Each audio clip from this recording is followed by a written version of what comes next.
Hi friends, welcome to my channel. ఇప్పుడు నేను చదివి వినిపించబోయే చందమామ కథ పేరు కోశాధికారి. అమరపుర రాజ్యాన్ని పరిపాలించే విజయసేనుడు కోశాధికారి పదవి కూడా తానే స్వయంగా నిర్వహించేవాడు. రాజే కోశాధికారి పని కూడా చూసుకునే ఈ వింత సాంప్రదాయం అతని తండ్రి కాలంలో ప్రారంభం అయింది. ఆయన దగ్గర కోశాధికారిగా ఉన్న ఒకడు నమ్మక ద్రోహం చేసి కోశాగారాన్ని కొల్లగొట్టాడు. విజయసేనుడికి రాను రాను పరిపాలనకు సంబంధించిన బాధ్యతలు పెరిగిపోవటంతో ఎవరైనా నమ్మకస్తుడు ఒకడిని కోశాధికారిగా నియమించటం అవసరం అనుకున్నాడు. ఒకనాడు రాజు మంత్రి సుగుణగుప్తుడితో, నాకు బాధ్యతలు మరీ మితిమీరిపోవటంతో కోశాగారానికి సంబంధించిన లెక్కలు పూర్తి వివరాలు మర్నాటికి వాయిదా పడిపోతున్నవి. ఎవరైనా నమ్మకస్తుణ్ణి సమర్థుణ్ణి కోశాధిపతిగా నియమించదలిచాను. మీ సలహా ఏమిటి అన్నాడు. రాజు నిర్ణయానికి మంత్రి చాలా సంతోషించి కోశాగారం లెక్కలు ఏ రోజుకు ఆ రోజు సక్రమంగా తేల్చి చెప్పగలవాణ్ణి నియమించటం బాగానే ఉంటుంది. కానీ ఇక్కడ మనం మీ తండ్రిగారి అనుభవాన్ని గుర్తుంచుకోవాలి. ఆ పదవిని మంచి నిజాయితీపరుడికి అప్పచెప్పాలి అన్నాడు.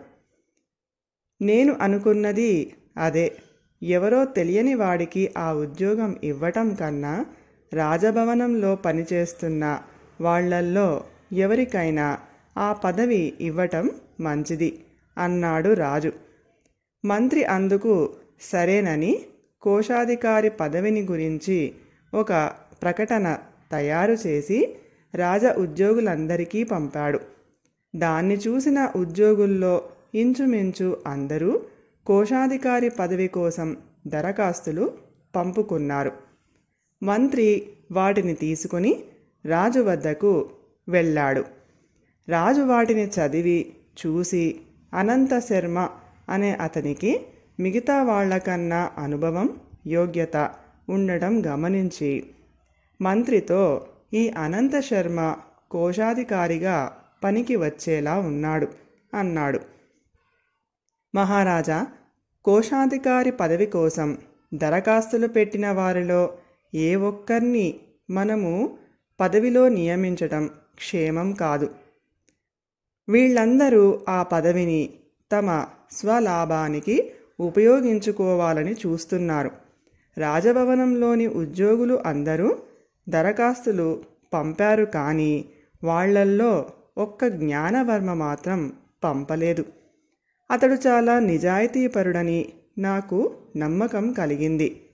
కోశాధికారిగా అతణ్ణి నియమించండి అన్నాడు మంత్రి.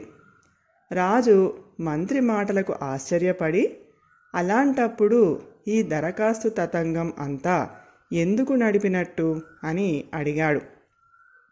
మహారాజా, రాజ ఉద్యోగులకు నేను పంపిన ప్రకటనలో కోశాధికారి పదవికి ప్రస్తుతం వాళ్ళు తీసుకుంటున్న వేతనం కన్నా తక్కువ వేతనం ఇవ్వబడుతుందని తెలియబర్చాను.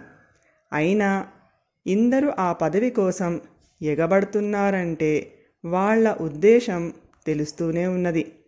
ఒక్క జ్ఞానవర్మ అనే అతను మాత్రమే దరఖాస్తు పంపలేదు అన్నాడు మంత్రి. మంత్రి సూక్ష్మబుద్ధిని రాజు చాలా మెచ్చుకున్నాడు. ఆయన మర్నాడు జ్ఞానవర్మను పిలిపించి మంత్రి ప్రకటనలో చెప్పినట్టు కాక అతణ్ణి నెలకు 1000 వరహాల వేతనం మీద కోశాధికారిగా నియమించాడు. కథ సమాప్తం. ఈ కథ కనుక మీకు నచ్చినట్లయితే ప్లీజ్ లైక్ చేయండి, షేర్ చేయండి. మరిన్ని మంచి మంచి కథల కోసం మా ఛానల్ని సబ్స్క్రైబ్ చేసుకోండి. Thank you.